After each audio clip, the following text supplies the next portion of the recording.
estar digamos, en la Facultad de Economía, yo estudié efectivamente aquí, precisamente estoy orgullosísimo de que el maestro Silva Gerson me reprobó. Así que la primera vez así que tuve que volver a estudiar para volver a presentar mi examen. De tal manera que no es novedad esto. Bueno, me dijo, Villani, regrese, así no se vale, usted debe estudiar. Le voy a hacer una canojía. Lo doy por no presentado, que era la única posibilidad que tenía en ese entonces. Dice, y regrese, y si pasa, entonces sí. Esto me dio la oportunidad de estar cercano. A mí creo que es una remembranza. Yo tenía algunos papeles y documentos, dije, pero ¿cómo? Voy a ir al centro de la información y voy a llevar documentación de información, pues sí la tengo aquí, pero yo creo que lo más importante en este tipo de conferencias, que no son conferencias, son diálogos, es encontrar aquellos puntos delicados, aquellos puntos sensibles, aquellas interlíneas que están relacionados con el evento de una comunicación completa entre México y China. O sea, yo creo que más que nada es hacer referencia a la historia y tratar de leer entre líneas qué ha pasado, cómo ha pasado, con toda objetividad. Porque uno puede poner puede poner unos datos, cifras, etcétera, pues todas las cifras, pero estas cifras distorsionan a veces el contenido de la paradigma de la relación con China. Entonces, ya que se me dio la oportunidad de estar con ustedes el día de hoy en la mañana, y que le agradezco mucho, pues obviamente, esta posibilidad, Enrique ha sido muy generoso conmigo, hasta premio me ha dado, etcétera, aquí. Yo creo que es uno de los grandes anhelos que teníamos en la universidad y sobre todo en la facultad, de tener un área puntual específicamente orientada hacia Oriente, y específicamente hacia China. Yo creo que esto tiene un valor estratégico muy importante desde el punto de vista académico, pero desde el punto de vista de conceptualización, que hace la direccionalidad de las decisiones del gobierno, de los empresarios, etc. O sea, tiene un valor real, efectivo, aterrizado. De tal manera que platicar sobre esto y agradecer, pues ya terminé mi agradecimiento, pero yo también estudié en Ciencias Políticas y Sociales. O sea, quiero explicar que cuando yo estudié en Economía, comencé a estudiar en Cuba en 92. Bueno, ustedes, algunos, espero que hayan tenido oportunidad de conocer esa casa que luego recuperamos los exalumnos, y que reconstruimos y que está muy bonita. Yo creo que algunos de ustedes la conocen. ¿No la conocen, Cuba? Es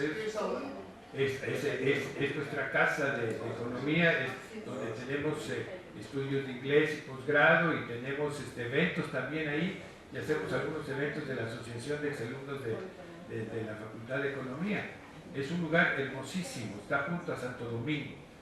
Si no han ido, vayan, vale la pena, recuperamos el edificio, etc.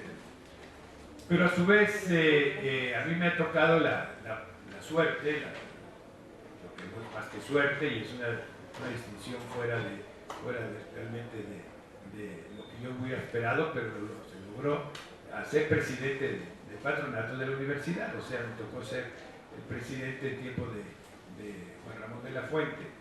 Entonces, teníamos, ustedes saben, el patronato son 3 personas que son elegidas, y que nos tocaba la pequeña actitud de revisar y cuidar el presupuesto. Es todo el patrimonio cultural de la universidad, es todo lo que hace el patronato, no crea mucho, pero maneja una cantidad de recursos, ¿no? Entonces la asignación de recursos y esto.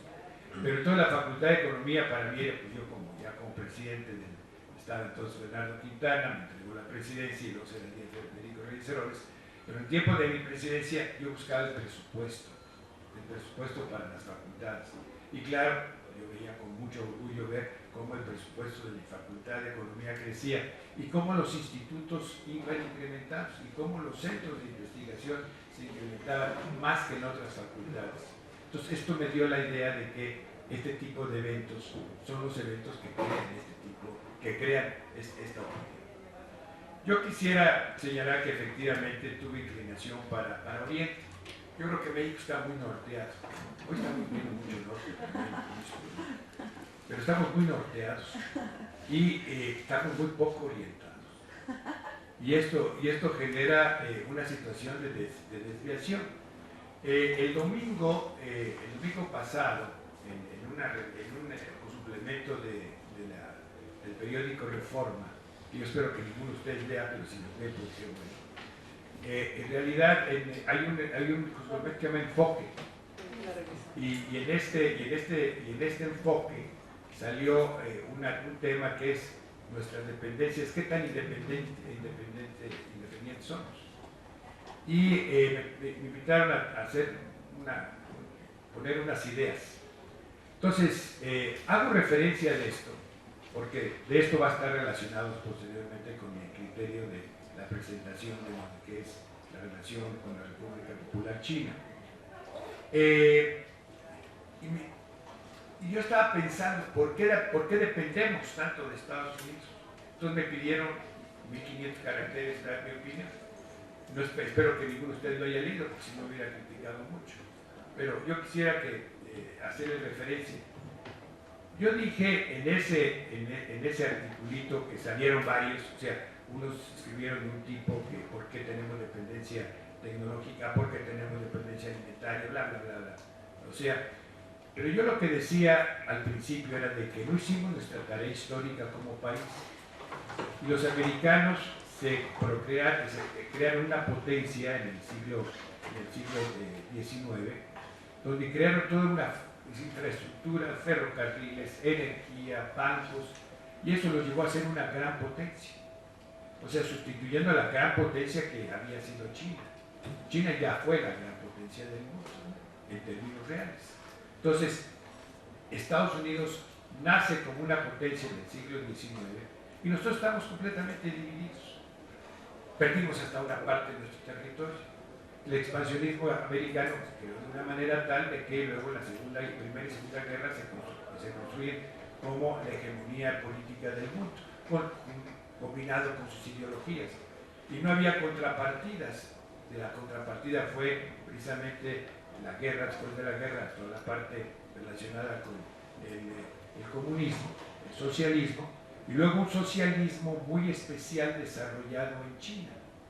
Y esto no permitía que México pudiera, con esta relación de frontera, establecer más una posición de cierta actitud, digamos, de independencia ideológica, pero no económica.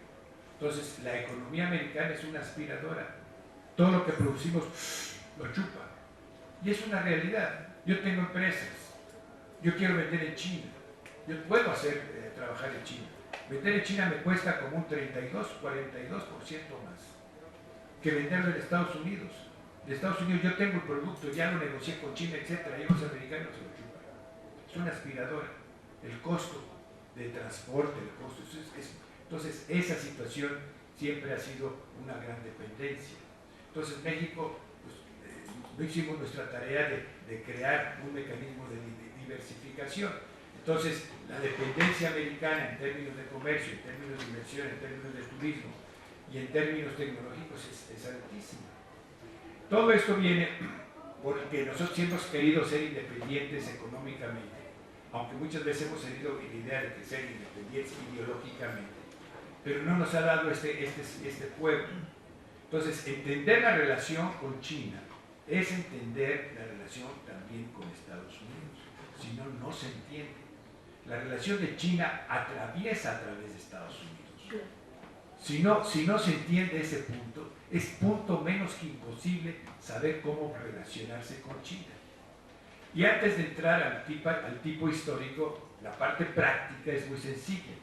Yo promuevo mucho lo de China. Me parece impresionante lo de China, tanto para allá, para acá. Me parece muy importante. Pero ¿qué es lo que sucede? Yo hago todo el esfuerzo para poder compensar por qué nosotros hoy tenemos un desbalance comercial de 10-1, 56,000 millones de importaciones contra 5,300 de exportaciones, 10-1. Entonces, hablando, ¿cómo lo podemos compensar económicamente? Con inversiones, con plataformas de producción interna, etc. ¿Qué pasa? Hemos querido entrar con inversiones y financiamiento actualmente, incluso con la presencia de Xi Jinping, lo dije mal. Xi Jinping. Con la presencia del señor presidente de China, una operación de crédito de 1.000 millones de dólares. ¿Qué sucedió? Hemos estado presentando, no podemos entrar en una sola licitación. No es posible. Las grandes empresas chinas no podemos entrar. ¿Por qué? Porque tiene prohibido por el hecho de que no tenemos un tratado de libre comercio. Y al no tener el tratado de libre comercio, no tener la expansión, para que los chinos puedan entrar en un proyecto de licitación, tenemos que tener una empresa o en Canadá, si tenemos, o en Costa Rica. Y si no, no podemos entrar. Entonces, no entra con toda la fuerza. Las grandes empresas, las grandes corporaciones chinas no pueden entrar a México. Económicamente estamos en competencia, pero no podemos entrar porque tenemos limitaciones legales. Entonces, si no rompemos este mecanismo, ahorita vamos a platicar de eso, todo lo que hagamos de posibilidades de inversión simplemente son buenas intenciones, muy buenas intenciones, pero la realidad es poca. La realidad es poca. Tenemos que cambiar ese paradigma, que es lo que quiere, y ese sistema, que es lo que quiere el presidente Peña. Por eso envió una serie de grupos de alto nivel últimamente para ver cómo se puede hacer. Regresaron, lo dijo el propio secretario de Relaciones, con los brazos cruzados. ¿Qué hacemos? Les dije, y le dije yo a Videgaray el otro día, al secretario, le dije, mira, no le des vuelta, necesitamos un waiver de los Estados Unidos. Si los Estados Unidos no nos dan el waiver y los canadienses, ¿qué hacemos con China? Esto es básico. Tenemos que llegar a un acuerdo en el cual podamos entonces entrar, porque si no, las cifras no tienen ninguna razón de ser. Son cifras menores, privadas, pequeñas. Haremos el centro del Dragon Mark, si fuera una cosa muy importante, pero no es así. La realidad nos está demostrando que la dependencia que tenemos con los Estados Unidos no nos permite una gran amplitud con la relación con China, aunque China quiera. ¿Y qué pasa? Bueno, sí es cierto, lo que decía hace un rato Enrique, efectivamente yo tengo cierta orientación hacia el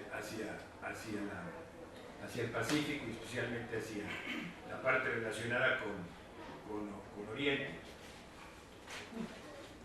Efectivamente, a mí me tocó ir a estudiar, saliendo de la universidad, a Japón. Entonces, entendí un poco la actitud oriental, que es diferente a la china. Son dos estructuras psicológicas, mentales diferentes, pero tienen ciertas razas, ciertos fundamentos similares en algunas cosas. Esto me llevó a que, estudiando en Japón, yo entendí que había un cambio completo. Estoy hablando, yo fui a estudiar a Japón en tiempo del 1864, antes de las Olimpiadas. Sí, ya llovió, no se me cayó el pelo, yo ya era pelón. Yo ya era yo tenía ya poco pelo. En 1900, perdón, Díaz Ordaz, 64 Díaz Ordaz. Si me hace más viejo, yo estoy de acuerdo, pero yo ya está, antes estaba yo aquí, porque les decía que cuando empecé a un paréntesis en la universidad y entré en economía, si es política la estudiaba yo en Mascarones. Nunca llegué aquí a la ciudad universitaria, pero pude llegar porque estudiaba economía. Entonces yo estudiaba economía ahí en la escuela en Cuba 92 y nos pasamos siempre a la ciudad universitaria. Y voy a hacer un paréntesis porque vale la pena hacer ese paréntesis antes de entrar. En ese entonces, eso fue en 1954. En 1954 ya pasamos a la ciudad, ya tuvimos escuela, la escuela de economía se formó, ya teníamos escuela. Entonces hubo que inaugurar la escuela. La escuela se inauguró en una clase, en la mañana, en la matutina. ¿Cómo se inauguró la clase?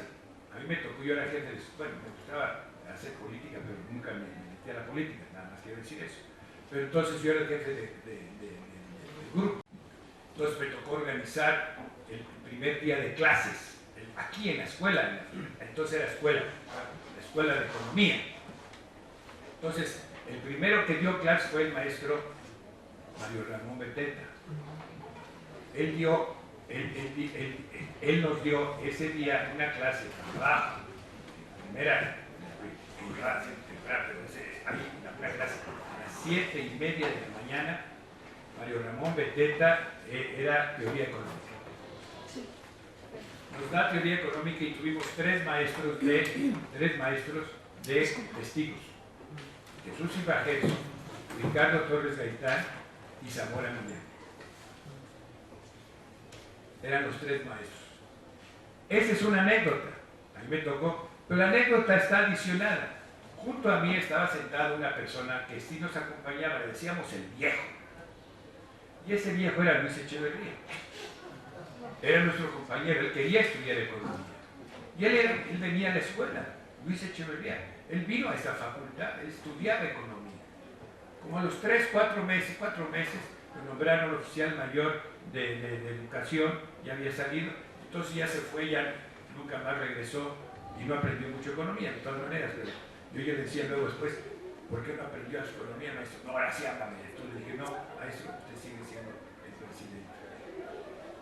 Él, con estas situaciones, que digo, es anécdota, porque a él le toca abrir las relaciones con China.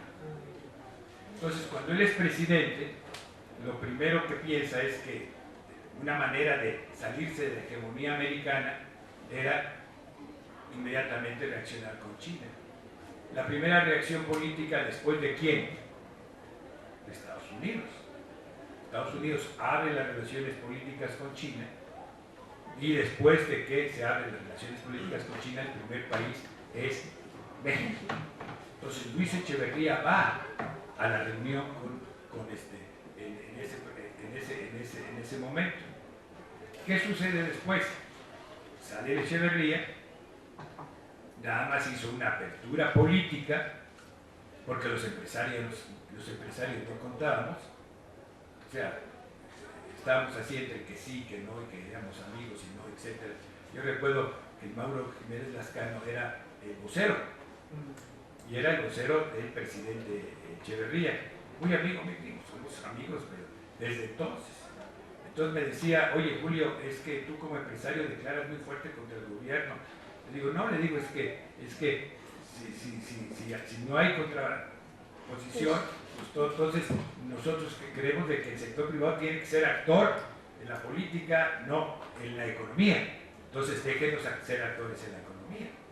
Pero entonces yo venía de la Facultad de Economía, una facultad completamente de izquierda. Entonces como un agente viniendo de la Facultad de Economía y de Ciencias Políticas, pues podía ser empresario, y era un animal raro. Todos mis compañeros, no quiero decir todos, pero todos mis compañeros, obviamente me decían, bueno, ¿qué haces ahí en ese lugar raro? De los empresarios, ¿qué estás haciendo? Y bueno, pues que también es parte de la economía. Y me recuerdo entonces con Mauro Jiménez Lascano, que en esos viajes él promovía mucho la parte política. Yo decía, no, hay que hacer la parte económica. Sale el presidente Echeverría y entra López Portillo. Y López Portillo, de las primeras cosas que quiso hacer es ir a China. Entonces ya incorporó a los empresarios y me tocó ir. Bueno, así también uso presupuesto, de vez en cuando me invitaron, pues yo no pagué. Me invitaron, entonces fui ahí. Y con el licenciado López Portillo. Entonces López Portillo ya comenzó a abrir el espacio empresarial. Tuvimos una serie de reuniones. El viaje no era solamente a China, era un viaje a Oriente, fue a Japón y luego fue a China. Y ya la situación era muy interesante, era muy, muy importante. Pero no se había logrado consolidar. En ese entonces, al no haberse consolidado, lo que él quería era encontrar un mecanismo. Todavía no teníamos la relación con los americanos, no teníamos el Tratado de Libre Comercio, no existía nada de esas cosas, pero teníamos una dependencia. del Fondo Monetario Internacional, del Banco Mundial, los pequeñitos controles que siempre el país ha tenido a través de las instituciones internacionales, ¿no? ¿Controladas por quién? Por los americanos y los europeos. Entonces, básicamente, comienza a abrirse ya el espacio a que los empresarios podemos ir con China. Y el sector empresarial, con el Consejo Mexicano de Hombres con el Consejo Mexicano de Asuntos Internacionales, que se llamaba CEMAI, se conformó el primer comité, el Comité Bilateral México-China, México y la República Popular China. Este comité era un comité importante y nos los propició mucho el presidente López Portillo. López Portillo quería, entonces seguramente como me vio un poco oriental y como me dijo, yo estaba con lo de Japón, entonces insistió mucho para que se formara este comité. Entonces formamos un gran comité, un muy buen comité, y lo primero que hicimos fue construir un mecanismo que nos pudiera permitir una relación con China. Con China comenzó a abrirse. Con el señor Echeverría no estaba abierta comercialmente. Con López Portillo comienza a abrirse. Nosotros ya había, en ese entonces China hace el proyecto de las 14 ciudades de apertura, crea un mecanismo que luego echa para atrás porque no había suficiente gente que hablara inglés. Entonces la apertura, pues sí sabía la apertura, pero no había comunicación, entonces llegaban y no había comunicación. Entonces retrotrayeron este asunto. Entonces creó este comité, pero en la apertura había el consejo CCPT, el Consejo Chino, el Comercio Exterior, o sea, que era como la Oficina de Relaciones Exteriores, y era la que hacía los contactos con el mundo, que el CCTP, ahora CCPTI, que es exactamente lo mismo. Cámara Internacional de Comercio. Pero no es la Cámara Internacional. No, pero también tiene nombre y es más digerible. Es más digerible, porque el otro es Council, en inglés era complicadísimo. Council China, Importation, Promotion y Trade. En ese entonces, ellos estaban abiertos, ya querían, y dijeron, ¿qué país? México. Entonces teníamos el comité México, entonces nos invitan a una visita oficial. Nos invitan. Y los primeros empresarios que llegamos con el consejo fuimos nosotros. Yo entonces el presidente, ahí tengo todo el grupo empresarial, iba Concamín, iba el consejo, iba todo el mundo, el de comercio, etc. Para no hacer un cuento muy largo, llegamos 45, de los cuales íbamos, por supuesto, los mexicanos viajamos con las esposas, que no se diga mal, perdón, no se veía mal, ahora quién sabe, pero en ese entonces íbamos 45, de los cuales éramos como 36 o 30 y tantos de la comisión, y los demás eran señoras. Extraño, cuando pedimos la visa, qué grupo, no podían pensar. Total, que organizamos un viaje. Es un viaje que fue el primer viaje del sector privado que nos organizó el consejo. El presidente del consejo era Juan Yautín. Juan Yautín era el ministro propiamente operativo de toda la parte de comercio. Entramos, el grupo nuestro entró por vía Hong Kong en el río Perla, muy bonito, en una gran escala. Llegamos a Guangzhou, pasamos por los nuevos territorios, imagínense, éramos 45. Íbamos a la feria primero, a la feria de Cantón. Y claro, atravesamos 5 siglos juntos, porque entrando por ahí vamos viendo los 5 siglos traslapados en ese entonces. Ese viaje fue en 1980. 1980, en octubre de 1980. Entonces llegamos a Guangzhou, o sea, a Cantón, estuvimos en la feria industrial. Entonces el sistema era totalmente, obviamente, derivado del socialismo comunismo.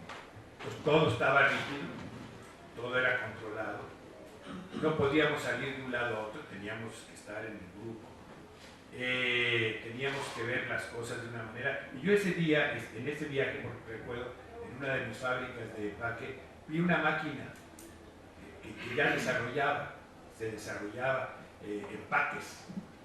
Entonces decidí comprarla. Ahora les cuento la experiencia de esa máquina. Estoy hablando de comprar una máquina en 1980. Estoy dando experiencias de qué pasaba entre entonces. Luego les cuento qué pasó con eso. Pero la demostración industrial y de proceso que venía era muy impresionante. Era verdaderamente impresionante. De manera que ya con esta circunstancia, atendido siempre perfectamente, de ahí nosotros volamos a Beijing. Bueno, llegamos a Beijing, a hoteles, ninguno. Había uno, pero ese no. Entonces, ¿qué hizo el gobierno? Nos invitó a la Casa de Estado. Entonces estuvimos en la Casa de Estado. Aquello era impresionante. Los jardines, bueno, les quiero explicar. Mi cuarto era más grande que todo el piso de aquí. Digo, con unas obras de arte, con unas jades, no, aquello fastuoso. Estuvimos en la casa de Estado. Era una cosa, digamos, dividida con una muralla afuera, con jardines, lagos, aquello. Y cada mexicano, nunca se nos puede olvidar, nos dieron unos cuartos preciosos en la Casa de Estado. Y entonces nos iba a recibir el presidente Deng Xiaoping, que era el hombre que cambiaba China, y era la apertura de China. Entonces Juan Yautín, que era el mero, tenía una característica, sí, nos dijeron desde antes, el señor toma mucho motay. Y es la manera de quedar muy bien con todos los mexicanos o con todas las gentes que vienen. Entonces, imagínense 45 más las contrapartes que teníamos allá. Imagínense ustedes las cenas que teníamos con las ofertas que nos sacaban incluso en la Casa de Estado y luego nos sacaban a todos lugares. Por supuesto, en ese entonces fue la primera vez que conocí la muralla china y todas las tumbas de los emperadores. Bueno, una cosa así espectacular. Pero ya nos decían que él era muy amigo y que la única manera de demostrar amistad era tomando motay. ¿Y qué tal que después de las comidas nosotros usamos tequila? Que él no sabía. Entonces tomábamos tal cantidad de tequila y tal cantidad de motay, que la realidad es de que él sí salía bastante bien servido. Nosotros quedábamos muy bien. Entonces se quedó de que éramos muy amigos. Los empresarios éramos muy amigos. Entonces, en ese entonces, con el CCPT, firmamos el primer convenio del sector privado. Entonces, este es el convenio. Les traje una copia. Este convenio del sector privado también está en español, Sí, también está en español. Y yo estoy muy orgulloso. Es el primer convenio de las conversaciones con ellos y ahí está mi firma. Si quieren, se los paso para que. Entonces, este es un documento pues, histórico, porque no se había dado. Si quieren pasarlo para que vean. Luego, si quieres, le puedes sacar porque digo, él sí lo puede leer en chino, así que no tiene ningún problema. Ese es el primer convenio del sector privado mexicano con la República Popular China.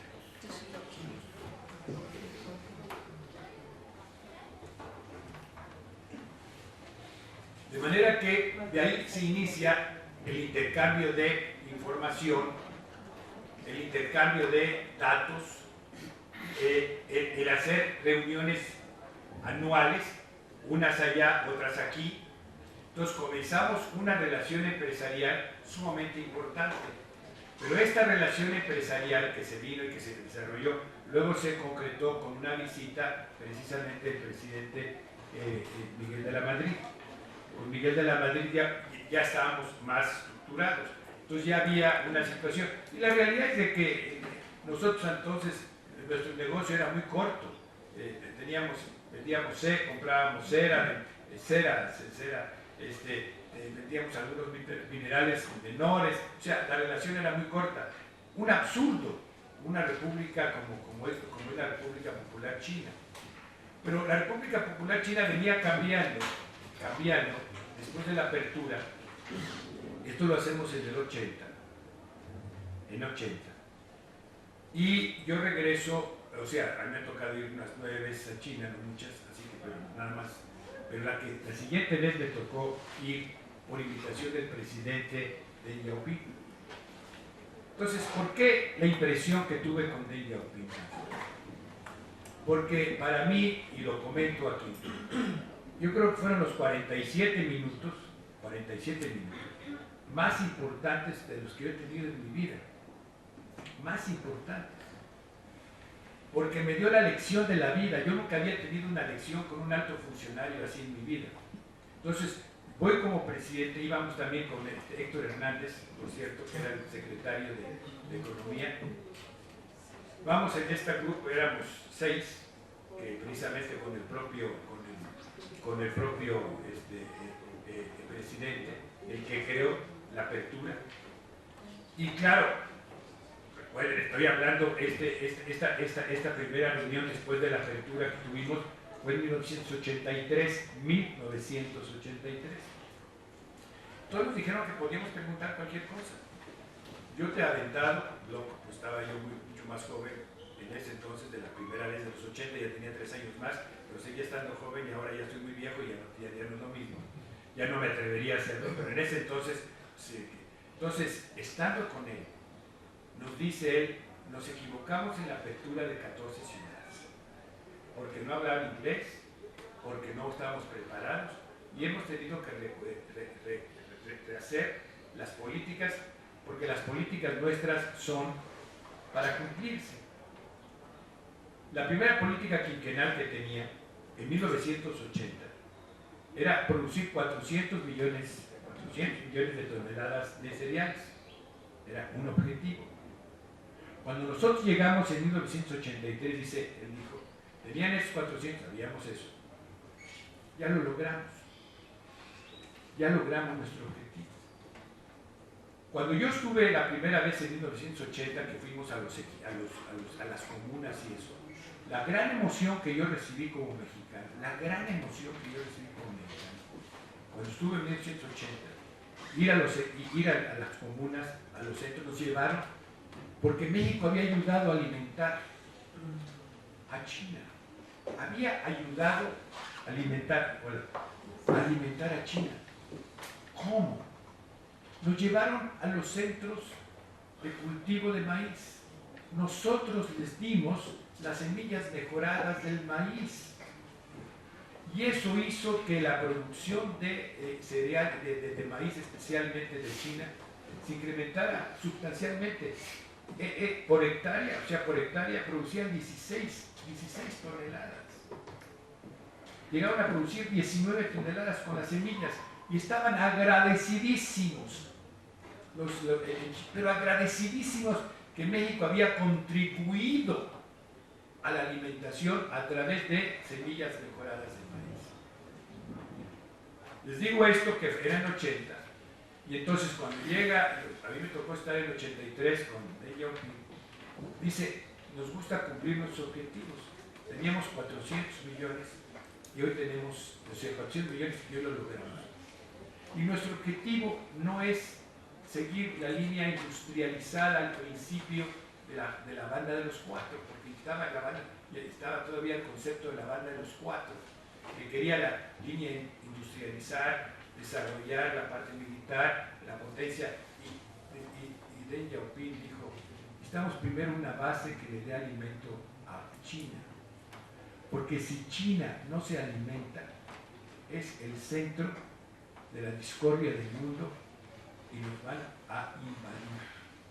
Si China requiere de alimentarse de externos, nosotros dependeremos de externos y perdemos nuestra posición de como país. Nunca se me olvida. La seguridad alimentaria era uno de los objetivos antes de entrar al proceso de desarrollo tecnológico industrial, la seguridad alimentaria. Entonces a mí me pareció que había que preguntarle algo y le digo, oye, en ese entonces estaba la lucha entre Rusia y la República Popular China. Digo, oiga, ¿y qué se siente vivir junto a un oso? El traductor, para traducirles, estaban los traductores aquí, estaba yo aquí sentado, entonces de traducción, ¿qué siente? Entonces dice, la traducción que me hace dice, le pregunta a usted mejor qué se siente vivir junto a un elefante.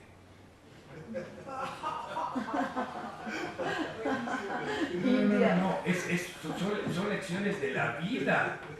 Son lecciones de la vida. O sea, cuando dije, sí, claro, pues, digo, me hizo la misma referencia. Claro. ¿Qué se siente vivir junto a un oso?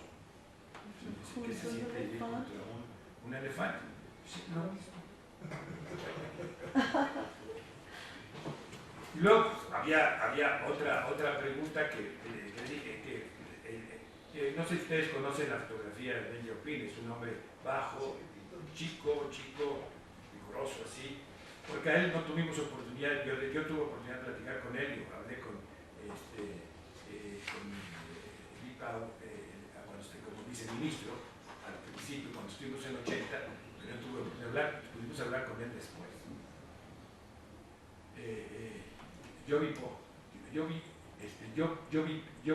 Yo vi Pi, que era el cuando nosotros vivimos en 80. No sé por qué no traje fotos, porque hubiera sido interesante. Ahí digo, hubiéramos podido, ¿saben qué? De veras, el otro les digo, pasarles toda la historia iconográfica, fotos y cosas, quiénes eran, quiénes íbamos, hubiera sido muy interesante. Ofrezco disculpas, se me pasó, pero hubiera sido, pero no quise porque hubiera sido un poquito así, pero en fin. Hacemos otra. Pero entonces sucede que nos dice de la apertura y todo esto, y yo le digo, y le digo, ¿por qué ustedes que ya tienen tanta experiencia,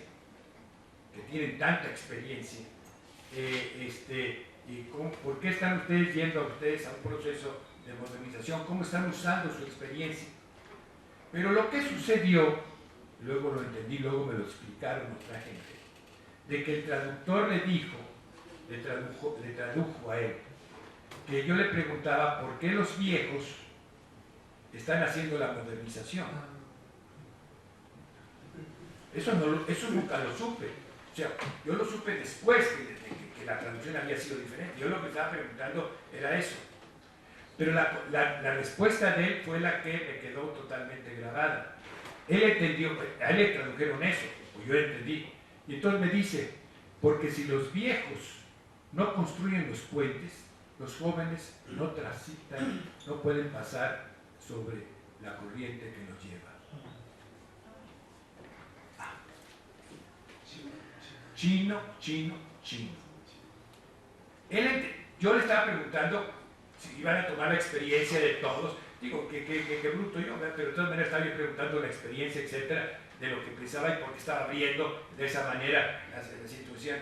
Un país absolutamente cerrado en ese momento, tan cerrado era de que todo lo que yo veía ya en 80 y digo, antes por supuesto con López Portillo, pero cuando yo fui era toda la gente vestida de Mao, puras bicicletas, éramos 4 carros que nada más caminábamos en la calle, o sea, era un país cerrado. Entonces por eso le preguntaba. La contestación me dice, porque si los viejos no construimos los puentes, los jóvenes no pueden pasar y salvar el río. Salvar la corriente. Esto construye un concepto de cambio. Entonces, como las luchas de la estructura de China se fue creando un mecanismo en el cual el Partido Comunista es el partido que maneja, obviamente, todo el proceso, y combina con una apertura que realmente ha venido enfocándose en diferentes tonalidades, nunca perdiendo el control político. Claro, con los riesgos que eso representa, el control político se pierde y se pierde. O sea, y el periodo es de largo plazo. Sus objetivos de 15 años que tenían, objetivos, digamos, de la producción de alimentos y el tema del agua que tenían que resolverlo, pero comenzaron a ampliar su proyecto, lo que es la frontera de decisiones. Entonces comenzaron, y cada vez que logran algo, es una política y es una actitud los chinos del logro. Logran algo y van adelante. O sea, van logrando. Y eso les retroalimenta la capacidad de hacer otro proyecto. Y así va. Es un proceso dinámico de planeación estratégica. Pero la van haciendo de una manera rutinaria y van abriendo más la frontera de tiempo. La van abriendo. Siempre tiene una frontera de muy largo plazo, el gran imperio. Eso sí, digo, eso sin lugar. Pero lo van ajustando. Entonces, el tiempo lo usan a su favor, no lo usan en contra. Y van ajustando las cosas que se requieren. Es un gobierno y es un mecanismo de gobierno que ajusta. Se equivoca y ajusta. Desde un principio, y quise poner el ejemplo de las 14 ciudades, porque parecía que todo venía a ampliarse y retrotrayeron la decisión y nada más dijeron 4, porque eran las únicas que podían administrar. Hay decisiones que se toman que si no se puede lograr, hay que regresar hacia atrás, hay que volver hacia atrás. Entonces, los paradigmas que maneja la economía china son paradigmas sumamente difíciles de igualar o de manejar si no tiene uno la conceptualización oriental, si no tiene esa conceptualización y esa disciplina férrea, no se puede lograr. El chino que se sale del concepto de direccionalidad, llega un momento en el cual se pierde un poco.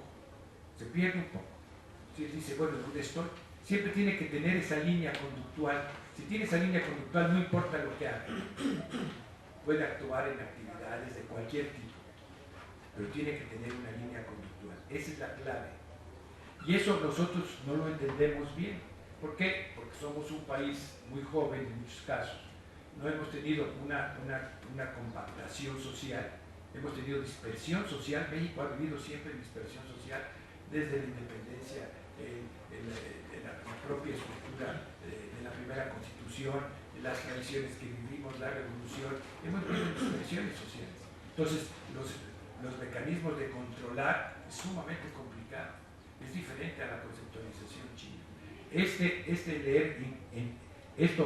Leído entre líneas, nos da una idea cómo, por qué y en qué razones no hemos tenido el éxito en muchos casos.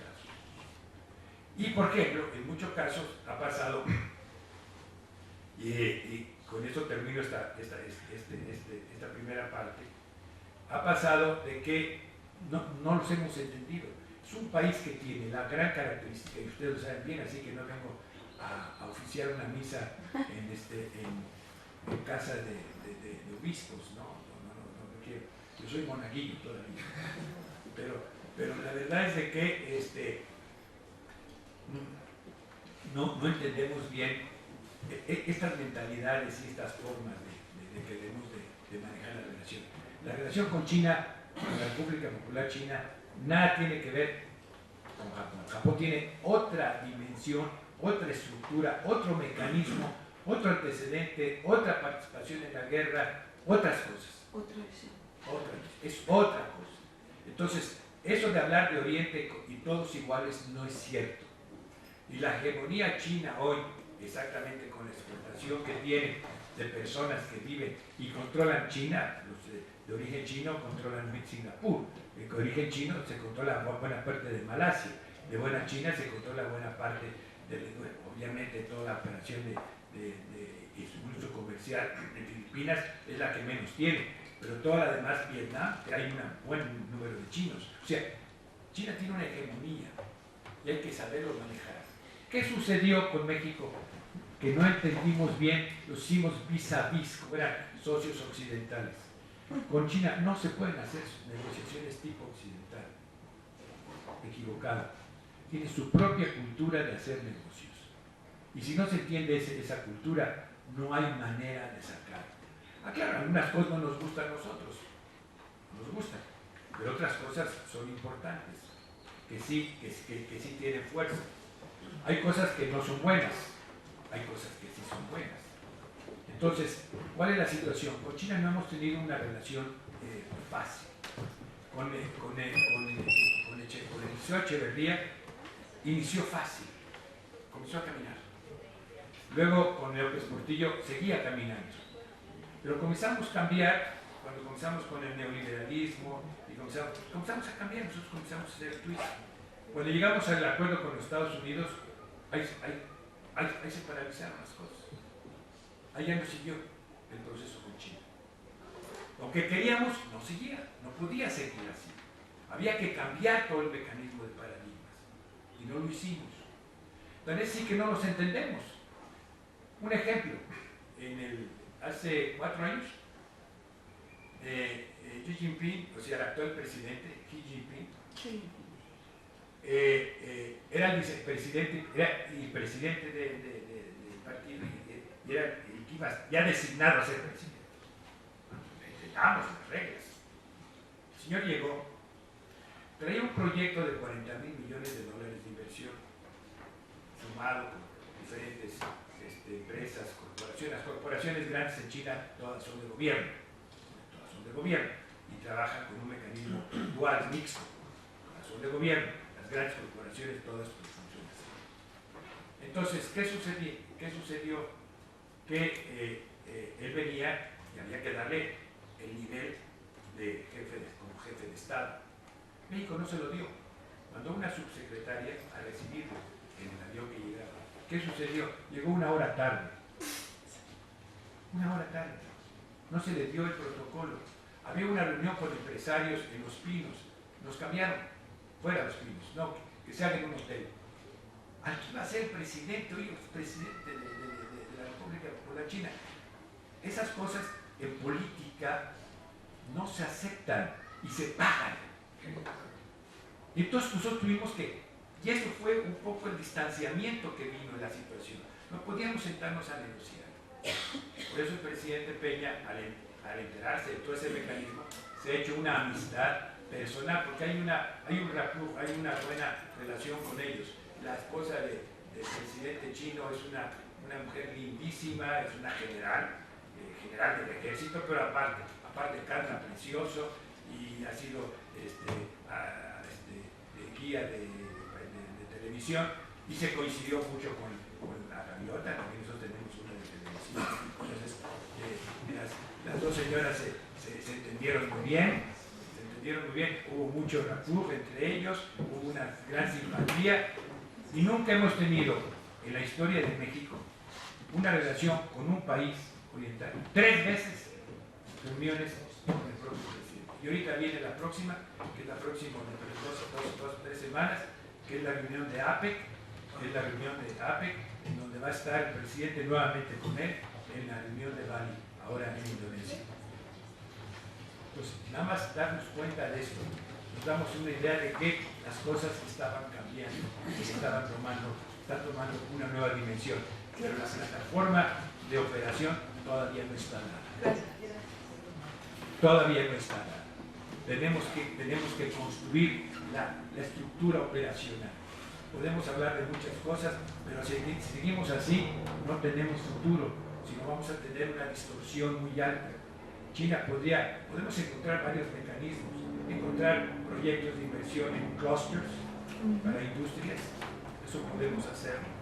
Podemos construir algunos mecanismos, digamos, de vinculación universitaria en términos de tecnología conjunta y de innovación. Podemos hacer algunas áreas, créanme que son pocas, con relación al proyecto de inversión, infraestructura y de crédito, que es la única forma de compensar la relación con la República Popular China. No hay otro. De manera que, bajo este contexto, la situación entonces se convierte en una situación muy interesante porque tenemos muy buena relación. Ahora tenemos que crear el andamiaje operativo. Es lo que nos está haciendo falta. Los empresarios mexicanos no tenemos suficiente capacidad para ir a China. Quien entienda que crea que ir a vender a China es vender a China, no entiende China. China son 8 mercados diferentes, 8. Cada uno con sus reglas. Oiga, es que yo quiero poner una cadena como Oxxo, quiero poner una cadena como de ventas. No se puede. Cada provincia, cada sector tiene sus reglas, tiene mecanismos diferentes de suministro, de financiamiento. Son 8. Bueno, podemos llegar a algunas ciudades, etcétera, pero son 8, es diferente. Oye, que vamos a entrar a un proceso de financiamiento a China. ¿De dónde? No existe. Son diferentes. Entonces, esto es importante porque hay que ajustar las cosas. Antes, y ahora quiero referirme a mi experiencia de mi primera máquina china. Pues antes, el primer gap que tenía, claro que me mandaron mi máquina, y yo orgulloso, y reunía a todos los trabajadores, y aquí tenemos una máquina china. La empresa se llama Renault Paques, de empaques, de sachets, etc. Teníamos, y fabricamos millones incluso de. ¿Qué pasa? Ya está la máquina china. Muy bien. Entonces los técnicos, a ver que lo abran, que etc. Está bien, todo muy bien, ya está. Pues todo en chino. Bueno, ¿qué hacemos? Estoy hablando de 1980, 81, 81, eso fue, llegó la máquina como en 81, ya después de muchos líos, para poderla transportar. La tuvieron que sacar por Hong Kong, obviamente. Hubo que pedir permisos para salir. Los americanos no nos daban permiso por el barco si no tenía bandera neutra. No. Negociar con China es todo un tema, y traerlo. Y luego cómo transmitirles el dinero a la República Popular China. Entonces era el Banco Nacional de Comercio Exterior que nos hacía los servicios de las cartas de crédito, etc. Aquello era todo, y todavía existen muchas cosas, y les puedo platicar muchas experiencias de eso. Pero finalmente dije, ya está, ¿cómo si está? Empiezan a ver, pues no sabían dicho. Entonces, a pedir traducción. En ese entonces, alguien que le tradujera a un chino un documento técnico era punto menos que imposible. Finalmente lo logramos, ya logramos eso. Entonces ya teníamos la traducción. ¿Problema? Todo el sistema de cableado, todo el sistema eléctrico era totalmente fuera del sistema nuestro. No podíamos poner, no teníamos ni forma de hacer transformadores, ni transformarlo, teníamos la tecnología esa vino como 15 años después. O sea, la tecnología de transformar esa electricidad no podíamos usarla. No había forma de usarla porque no tenía corriente. Y claro, yo la vi trabajar en China, aquello era una maravilla, fácil, empacaba. Y aquí, paradita, triste. Digo, para un industrial es horrible, ¿no? Claro. Tener una máquina parada, y ya habiendo pagado y todo eso. No, yo quería demostrar que con China sí se podía. No, con China no se pudo. No pude poner nunca la máquina a funcionar. Y como eso pasaron muchas cosas. ¿Por qué? Porque había un gap técnico y había un gap de información. ¿Y cómo le iba a pedir que a un chino viniera? Entonces dijeron, sí, le mandamos a un técnico. Madre mía, ¿cómo se me ocurrió eso? Pedir que viniera un chino. Primero el permiso de ellos de salir. Ahora ya no tienen tanto permiso de salir. Tiene permiso para cambiar de lugar, pero en algunos lugares. Entonces para salir era muy difícil. Segundo, el permiso para que entrara aquí. La visa de entrada. Tenía yo que poner firmas, fianzas y quién sabe cuántas cosas. Entonces, para que viniera un técnico chino. Entonces, todo ese contexto, cuando uno habla de la apertura, de la posibilidad de negociar, de abrir los negocios con China, tiene en la práctica un contexto muy complejo de operatividad. De tal manera que cuando me pidió Enrique que yo platicara esto, entonces me imaginé platicarles, pues no la parte académica ni la parte, digamos, matemática, estadística, ni que existe un memorándum de entendimiento del sector energético, y todo, pues eso ya lo saben ustedes. Pero yo creo que lo que no saben es cómo operar las relaciones con China. Es lo que no se los... porque es difícil explicarlo, porque para hacerlo hay que haberlo que vivido. Y esas operaciones son las difíciles. Entonces, desde el punto de vista macro, yo he logrado más operaciones con China a través de Estados Unidos que directamente. Entonces, esto es para mí, como empresario, un mensaje real. Yo necesito que el gobierno mexicano obtenga un waiver con de los americanos y de los canadienses en el Tratado de Libre Comercio para que yo pueda entrar en cualquier negociación y pueda entrar ellos en cualquier licitación, porque ellos tienen los recursos y la tecnología suficiente para crear cualquier cosa que se nos ocurra, las nuevas hidroeléctricas, para poner un ejemplo. Por ejemplo, ahorita viene lo del aeropuerto. China es clave para que pudiéramos entrar en un aeropuerto. Clave. ¿Cómo? ¿Tenemos el límite? ¿Estamos casados? Es como si estuviéramos, digamos, etiquetados solo hasta a ciertos países, como Europa y Estados Unidos. Para que ellos entraran con el financiamiento, con todo el proceso, necesitamos un waiver. Bueno, ya encontraremos algún mecanismo, pero realmente es muy complicado. Se duplica en muchas cosas los costos en algunas áreas, digamos, de tramitología. Entonces, mensaje es la primera parte. Mi primer mensaje es, hay grandes oportunidades con China, pero requiere mucha imaginación desde el punto de vista empresarial para aterrizar. Muchísima imaginación. Requiere un esfuerzo muy serio del gobierno. O sea, si tenemos un agregado comercial que poco y corto ya, necesitamos tener por lo menos 10. No entendemos. Oye, no. En China necesitamos 10 gentes, 10 oficinas del gobierno trabajando específicamente para encontrar mecanismos de vinculación y de comercio. Porque hay mucho que hacer. Eso es la diferencia. O sea, en Estados Unidos tenemos muchos consulados. ¿Sí? ¿Cuántos tenemos? 50. ¿Cuántos tenemos? 50. ¿Cuántos tenemos en China? 4. 4 con Hong Kong. 5 con Taiwán. Bueno, ya. Esa es otra historia. Es la otra parte que les quiero comentar. Esa es otra historia. Pero básicamente yo les diría a ustedes, con esto, bueno, les podría comentar la otra parte porque hay una experiencia que me gustaría un día compartir con ustedes, eso por eso otra vez, que es, que es lo de toda la relación con APEC.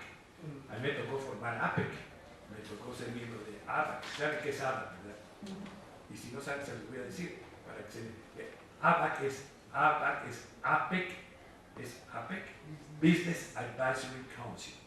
Es el Consejo Asesor Empresarial y somos 3 los miembros de ABAC de cada país. Es el único nombramiento privado que da el presidente de la República o el jefe, mejor dicho, el jefe de la economía. Tiene que ser por jefe de la economía. Entonces, yo fui 7 años ahí y ahora, afortunadamente, nombraron a mi hijo, que mi hijo está muy entusiasmado, Mauricio, y es el que lleva, es el que vaya ahorita a Indonesia, él lleva toda la cosa de ABAC. Son 3.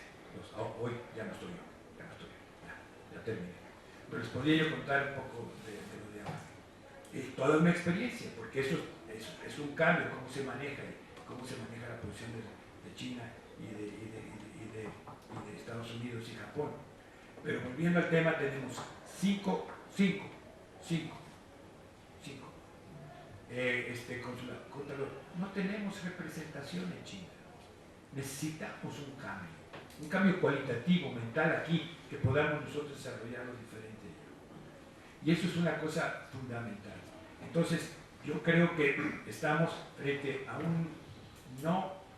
yo no pienso que estamos, digamos, a una posición negativa. Estamos todo por hacer. Es un momento, es una ventana de oportunidad el hecho que el presidente Peña Nieto y hoy tengan esta voluntad. Y la tienen por el lado correcto, no por el lado de la lucha ideológica, porque por el lado de la lucha ideológica no llegaríamos a nada, ni con Estados Unidos, ni con China, ni con Europa, no llegaríamos. O sea, hay que crear una plataforma ideológica, sí, pero hay que crear el mecanismo operativo, que es lo que hay que crear. Y si creamos el mecanismo operativo, entonces sí nos funciona. Es un poco el concepto. Claro que de China tendría yo muchas anécdotas, más que experiencias anecdotarias. Y un día podríamos platicar sobre APEC y sobre lo que es APEC, porque APEC está interaccionado con un tema que va a ser clave para la relación con China, que es el TPP. Claro. Esa es la clave. Si no entendemos eso, no le daríamos la fuerza. Entonces yo con esto termino el día de hoy esta breve explicación. Espero no haberlos aburrido, pero esperaría que me quedé con todas las cifras, pero tampoco les traje fotos para asustarlos. Muchísimas gracias.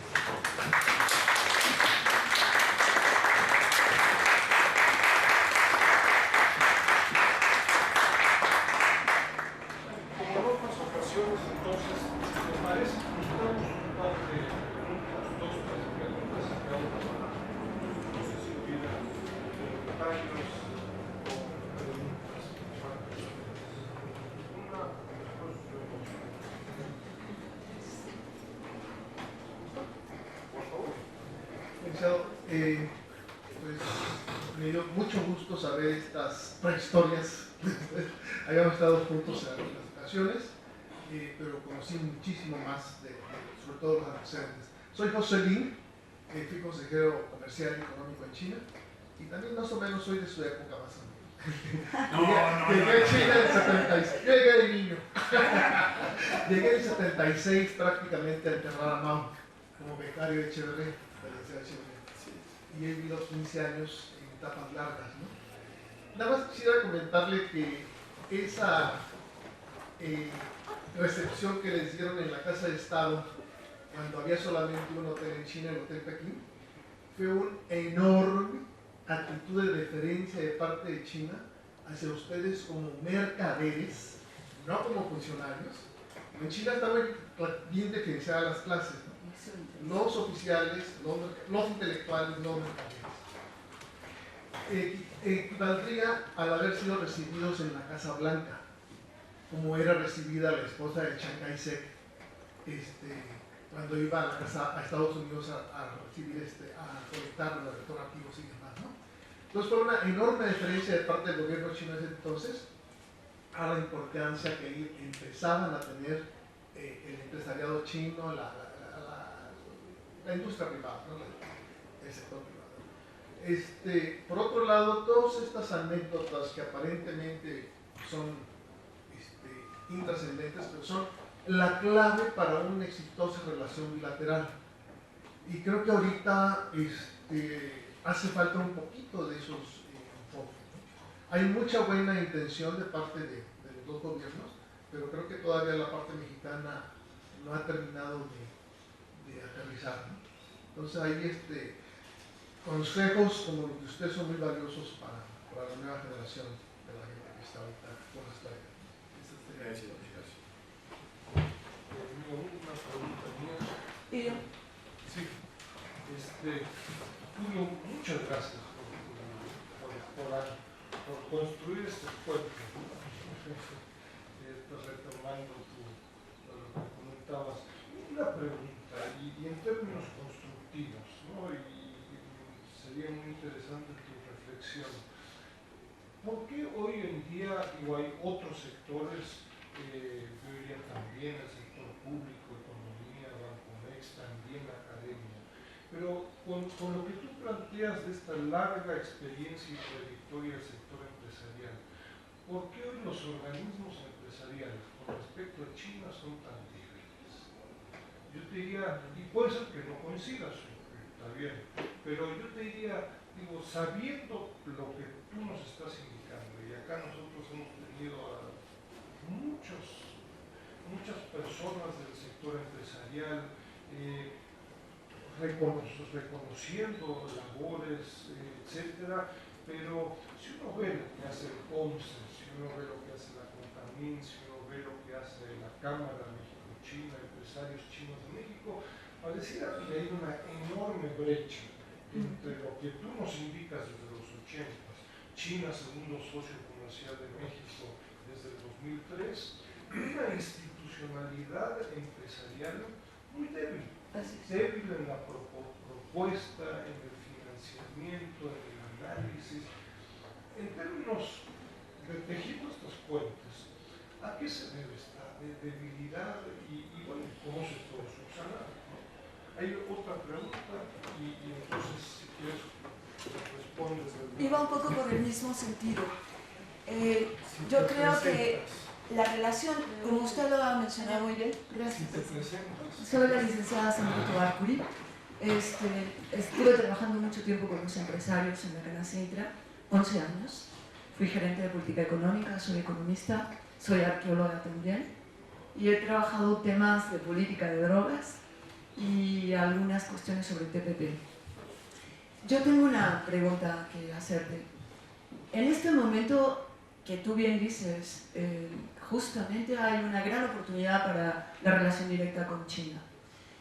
China tiene mucho interés en acrecentar el comercio de forma directa, no necesariamente a través de la triangulación con Estados Unidos. Y por el otro lado tenemos al TPP. En esta no triangulación con Estados Unidos, ¿por qué existe como una resistencia, no solamente de los organismos camarales, sino también desde la propia inteligencia, filosofía, creencias, estigma, a tener este vínculo con las relaciones comerciales con China, con las relaciones culturales con China? Yo creo que, tú decías, los empresarios tenemos que tener una gran imaginación para poder construir, justamente como decía Enrique, puentes que nos permitan otro tipo de estrategias y de negociación.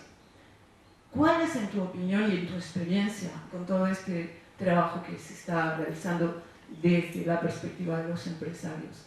¿Consideras que podrían ser esos puentes? Sé por ahí, yo estuve en Hong Kong y estuve en Tailandia, y sé por ahí que ya existen muchas personas, organizaciones de la sociedad civil, ONGs y otro tipo de cámaras que no están tan aliadas, digamos, con las estructuras institucionales, que están trabajando mucho, haciendo comercio por su propia parte, particularmente con China. Por ejemplo, en materia de bambú, en materia de reciclables, en materia de medio ambiente, en industria aeronáutica. Entonces yo quisiera saber hasta dónde son las instituciones las que no quieren que este proceso se abra y hasta dónde es la posibilidad de que China sí tenga una negociación directa. Muchas gracias, fue maravilloso escuchar. Son muy buenas.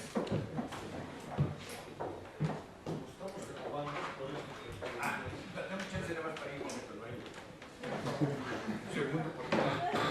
Tú eres la desayuno. Ya, por lo cerrado.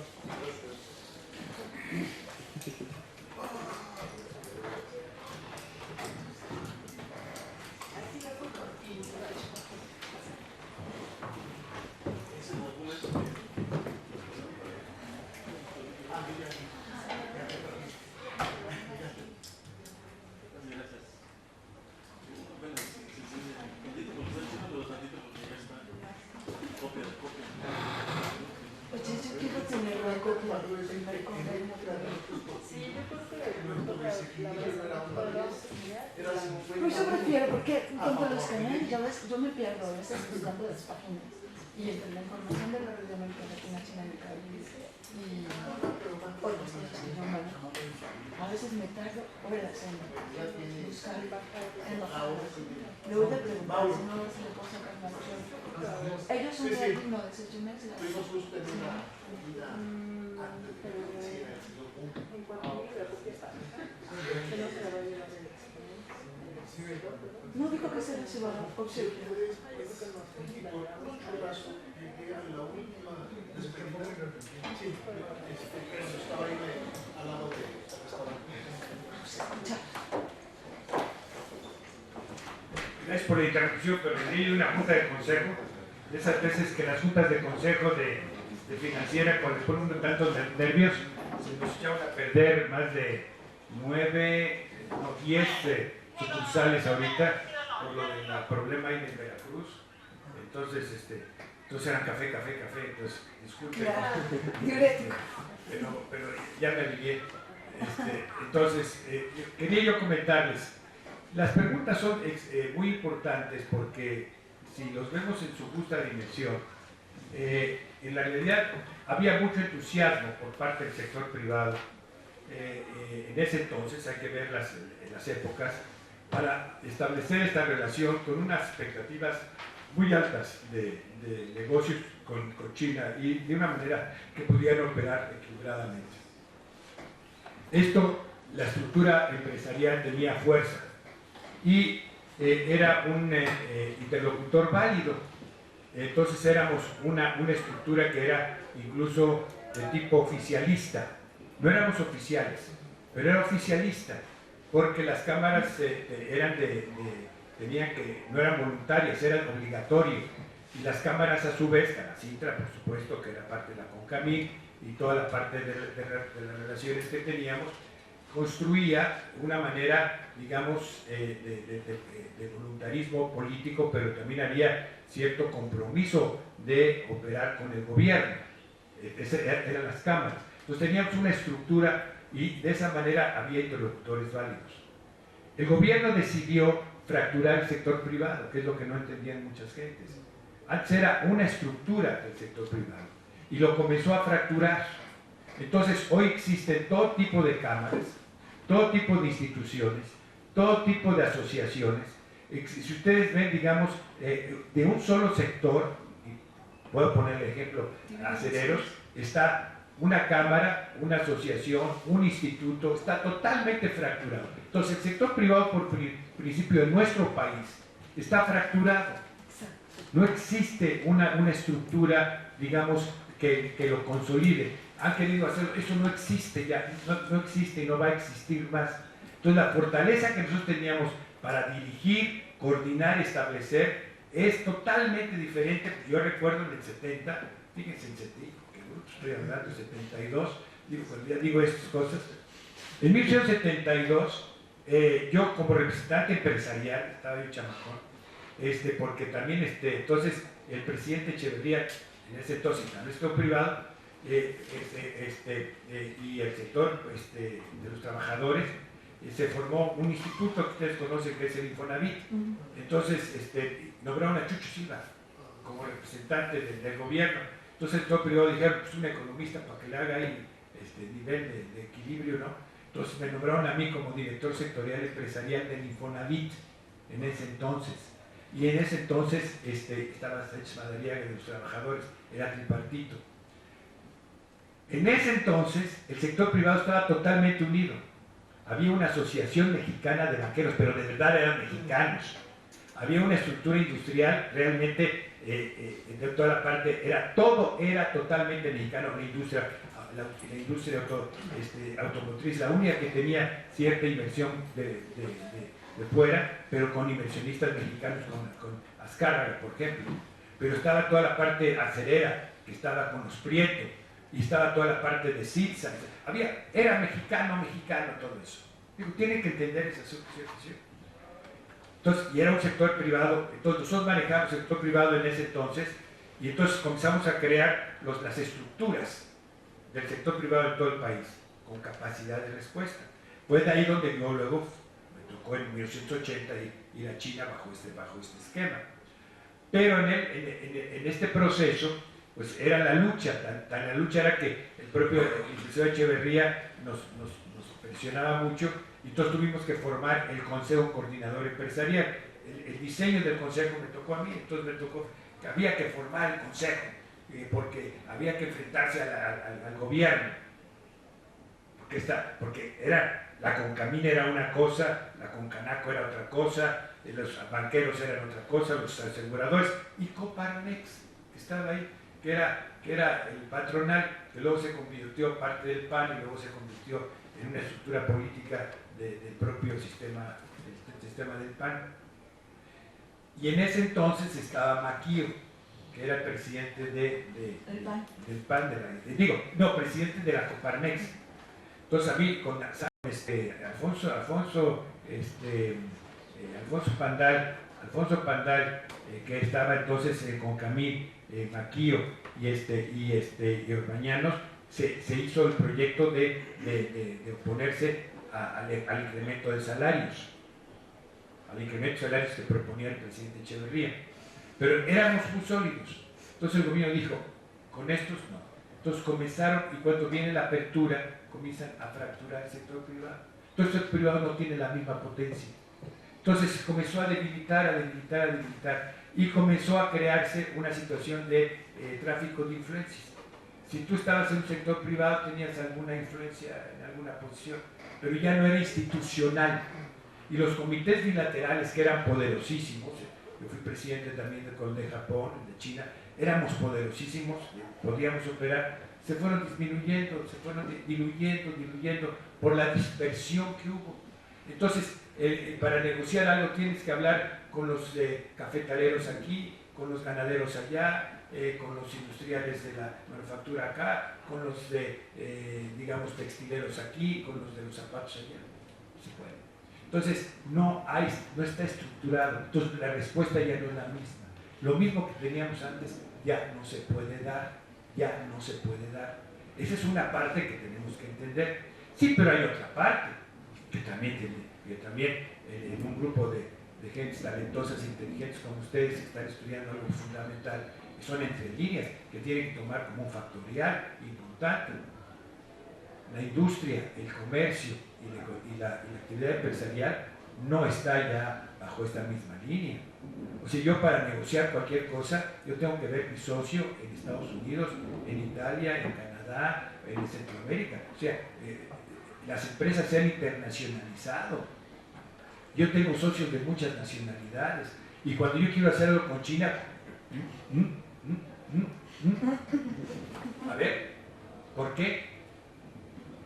A mí en lo personal me han tocado operaciones con China muy importantes, yo lo reconozco, con empresas muy importantes que han operado. Nosotros manejamos, por ejemplo, todo lo de General Motors, que es una empresa gigantesca en Estados Unidos, venida menos, en ese entonces gigantesca. Entonces manejamos toda la parte de Electromotive Division, que es toda la parte de locomotoras. Entonces, esta nosotros fabricamos aquí, fabricamos 1100 locomotoras, son unos animalotes grandes, son bonitos, son los animales que jalan, son para exportación. Cuando yo estaba ahí, yo estaba entonces en ABAC, estaba empezando, y el miembro de los 3 miembros de Estados Unidos de ABAC era John Smith, el presidente de General Motors. Yo era representante aquí en México, pero también era ABAC, así que me sentaba yo en la misma mesa con él, con los presidentes y todo lo que sea. Y entonces me dijo, tenemos que abrir espacios en China, General Motors. Me dice, ¿me ayudas? Te ayudo. Entonces yo intervine en el desarrollo de una serie de proyectos de General Motors, precisamente, hoy es el presidente de General Motors el que lo estaba haciendo, pero ahora entonces era Taylor, que estaba en China, para que General Motors fabricara partes en China y que pudiera usar partes en México. O sea, ya entra el juego internacional. Yo soy miembro del consejo de otra empresa que se llama Nike. Y Nike tiene varias fábricas en China que me tocó desarrollar. ¿Por qué? Porque necesitamos bajar los costos. Y empresas y productos de Nike traemos aquí. Sin embargo, nosotros tenemos un problema de control de piratería técnica. Entonces ahí tenemos un problema y que tenemos que cuidar. Entonces, y hay cosas que nosotros llegamos para poner una fábrica de Nike digamos en China, nos decían, ¿dónde la quiere? Aquí. Oiga, aquí. Nosotros ponemos la carretera, las líneas telefónicas, las líneas de transmisión eléctrica, etcétera, y los dormitorios. Así funcionaba. Así funciona el proceso. Entonces las empresas internacionales tienen este proceso. Entonces, el sector privado mexicano ya no es un sector privado 100% que nosotros podríamos decir, tenemos esta negociación, tenemos que negociar con nuestros socios internacionales. Ese es otro factor. Cambiar los factoriales. Cambiar los factoriales. Yo, por ejemplo, puedo producir zapatos, tenis aquí, pero necesito para poder producir zapatos, tenis aquí. Ahorita ya con los chinos, ya ahorita ya lo podemos hacer, y ya con combinación con China, yo tengo que tener una autorización de Estados Unidos. Digo, eso sucede. Casi todos los mercados están así. Ahora, ¿quiénes son los principales clientes? Los americanos. Entonces, para yo negociar como empresa con los chinos, o sea, con cualquiera de las empresas, siempre paso a través de algún socio internacional, o francés, o alemán, sobre todo en casos de alemanes, etc.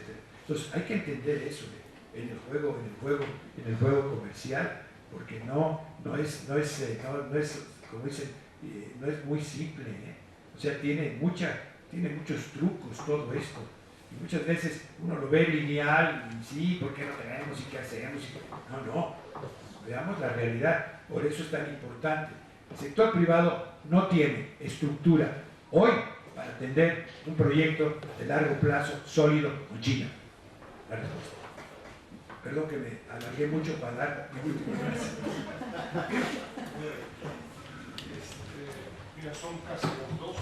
Prometimos dejarte a las 12. Una sola pregunta más si alguien quiere, y si no ya me voy. ¿Habría alguna? Si pasa un comentario breve, ¿verdad? En cuanto a si te presentas, si nada más. Soy Jorge Navarro y soy director de Asuntos Diplomáticos de la revista Macroeconomía. Yo nada más un poco adicionar el comentario de por qué, digamos, la gente ya octogenarios tomaron el poder y decidieron modernizar China. Creo que es un poco de recuerdo también de Sun Yat-sen, que fue algo así como el promotor realmente de la idea de la modernización, y había una corriente muy fuerte. Ahora, el problema de la revolución cultural generó con las brigadas jóvenes realmente un impasse muy fuerte, porque le dieron a la juventud la posibilidad de ser la que diera el rumbo a China, y se dedicaron a poner políticamente a un montón de personas, inclusive a sus propios padres. Yo diría que es cierto, lograron formar ese gran puente que hoy día no se lleva a los jóvenes, digamos, por la corriente.